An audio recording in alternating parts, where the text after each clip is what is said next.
Hey everybody, how's it going? It's Russell Matthews here, and I'm back with another Canadian update for you. In this video, we'll talk about new information that has come out regarding the work that the government's doing to help support Canadians and how this could apply to our benefits. We'll also talk about a new $20,000 small business loan that applications are open for now, and we'll talk about a fight that's currently going on between Canada and America, as well as the calls for a certain politician to be fired after it was revealed that they got donations from a questionable source. First off, currently as we're speaking right now, the government is holding what they're calling a virtual cabinet retreat. It seems like a bunch of politicians that form the government right now are meeting up regularly over the course of these few days to discuss what's coming down the pipeline for Canadians in the next coming months. And these tweets from Chrystia Freeland sort of give us a better understanding of what they're focusing on at this retreat.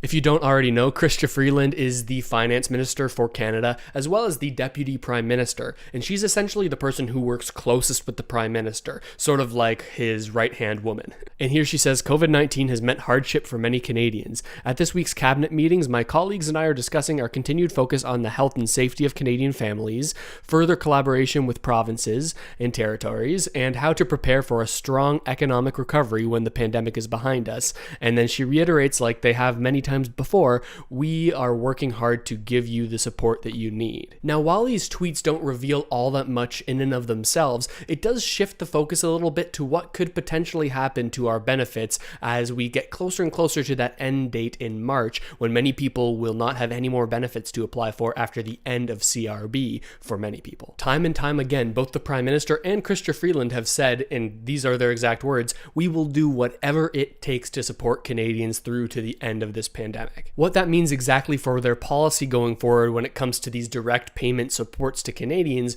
remains to be seen, and it's something that we're going to have to look out for in the coming months after they sort of reveal what's being talked about at these meetings and what direction they're going to go with these issues that are definitely going to come up in the coming months. As of right now, there really hasn't been that much coverage on the news or in press conferences with these politicians when it comes to what their plan is when these benefits end, because I know there's thousands and thousands of Canadians who are going to struggle if, one, the economy's not back open and because of the pandemic at this point, and two, the benefits are going to end. It causes a really tricky scenario for a lot of people, and nobody's talking about it yet. So stay tuned on this channel. We'll keep talking about it whenever there's any sort of news or updates to give you an idea of what might happen. Next up, there's a new benefit for small businesses up to $20,000 called the Ontario Small Business Support Grant. Now, if you're not from Ontario, unfortunately, you can't apply for this benefit, but it is important to understand what it is so that you can sort of recognize what your government in your province either is supporting you with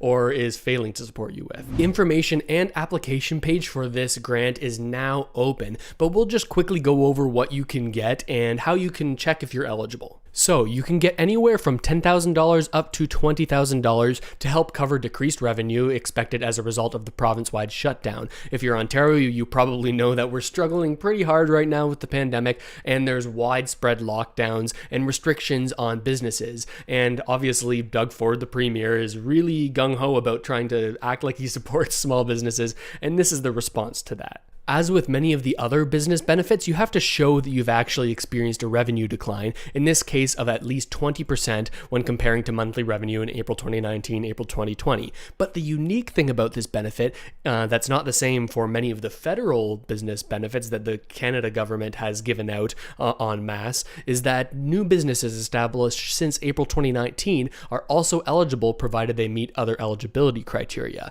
In the past, it was only pre-existing businesses, but now if you opened your business throughout the time since the start of the pandemic, you could be eligible for this. For now, we're not going to go deeper into this because there's lots of people who this won't be applicable for, but if you're interested in more information on this, let me know down in the comments and I can make a video on it, and I'll definitely link in the description to the link for this benefit application. Next up, there is a big fight brewing between America and Canada, and it's all centered around a pre-existing contract and agreement between the two countries that now it looks like America is going to cancel and back out of. And you might have already heard of this before, but it's all about the Keystone XL pipeline. This is an oil pipeline project that was started actually all the way back in 2008, and it still has yet to be fully approved and fully built over the past 12 years, or even 13 now. Wow, it's 2021.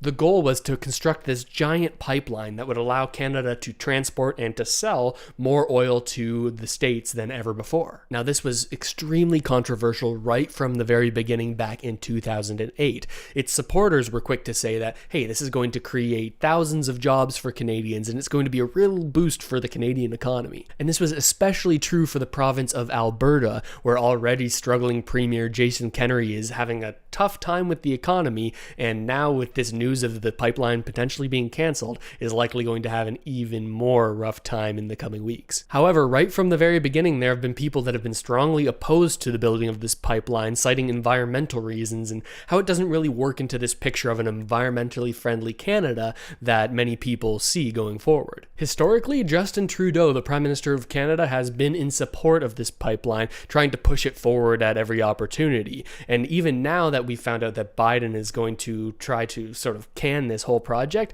Trudeau is saying, hey, you know what, I'm going to push back on this, I'm going to get in touch with him and try to make it so that this doesn't happen. But right now it's questionable how far that support will actually go, as we see Trudeau leaning more and more into this emphasis on making Canada the clean tech capital of the world and making that a large part of our economy and our jobs that support Canadians going forward. So after over a decade of back and forth and the project being canned by Obama and then restarted by Trump and now potentially canned by Joe Biden again, it seems like we could be coming to the end of this pipeline story. But we'll have to keep our eyes peeled over the next couple of weeks to see if this is something that actually happens when Joe Biden takes office over the next couple of days. And our final update is about a politician that could potentially be kicked out of his own party because of some discoveries about where some of his donations have come from in the past. Now, most people are probably aware of the intense events that went down at the US Capitol earlier this month. And one person who is especially aware of this is Erin O'Toole, the leader of the Conservative Party of Canada. Right now, he's actively trying to cut all associations that he could potentially have that connect him to Trump or any sort of similarities that people see there. And so he recently released a response on this topic, saying, among other things, that the Conservatives are a moderate, pragmatic mainstream party, as old as Confederation, that sits squarely in the center of Canadian politics.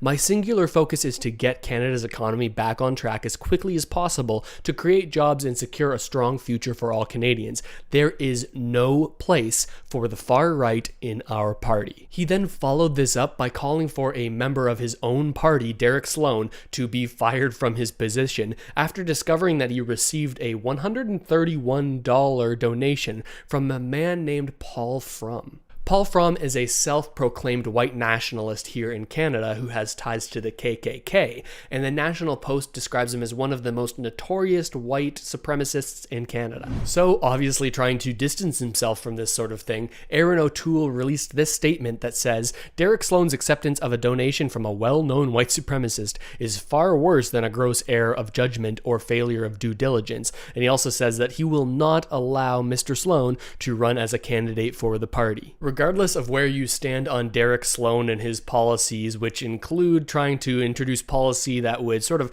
roll back the ability for same-sex marriage in Canada, it seems that this was the exact opportunity Erin O'Toole was looking for to sort of pick an opportunity to distance himself and the Conservative Party from any sort of right-wing extreme views. But based on this statement that Derek Sloan just put out, it seems like he's going to go kicking and screaming and is not going to resign. Just yesterday, Sloan released a statement sort of saying, hey, this wasn't my fault. I didn't mean to accept this donation from this guy. It wasn't clear that it was actually him. They actually say that they used a different name, Frederick P. Fromm, to sort of obscure the identity of the donation. He also tries to point out how the party is being hypocritical because 10% of that donation actually goes to the Conservative Party, and they also failed to recognize that it was a white nationalist who was donating to their party. So is it really fair that they're mad at him when they also didn't recognize that this had happened? He then stands up for himself even further, saying, "I was unaware of this donation, as was my campaign team. We had over 13,000 donations and obviously did not closely scrutinize every single donor name.